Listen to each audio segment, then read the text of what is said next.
సంవత్సరాలు ఇక్కడ ఉంటున్నారు బాలకృష్ణ నగర్ లో. ఈ ఇల్లులకు సంబంధించినటువంటి విషయంలో మార్కింగ్ పోయినట్టున్నారు. ప్రజెంట్ అండి మా 2 ప్లాట్లు ఉన్నాయి. యాక్చువల్గా ఇది మన 2004లో మేము ప్లాట్ కొన్నాం. 2004 అంటే 20 ఏళ్ల కిందనే మాకు రిజిస్ట్రేషన్ ఉంది ఇక్కడ. యాక్చువల్గా ఈ యాదవ్స్వి ఈ పట్టల్యాండ్లు ఒరిజినల్ పట్టల్యాండ్ కాబట్టి అప్పుడు అన్ని చూసుకొని మేము కొన్నాం.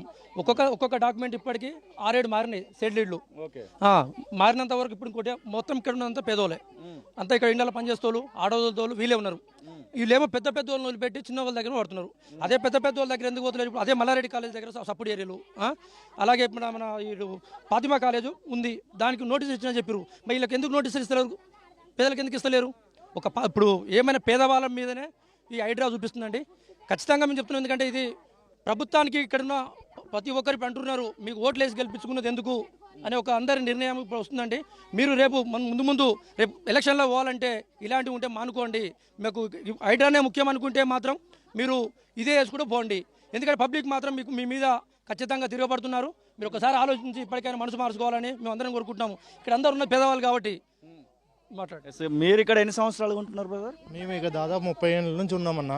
ఆయనను గెలిపించుకున్న దానికి చెప్పు తీసుకొని ప్రజలే కొట్టుకున్నారు.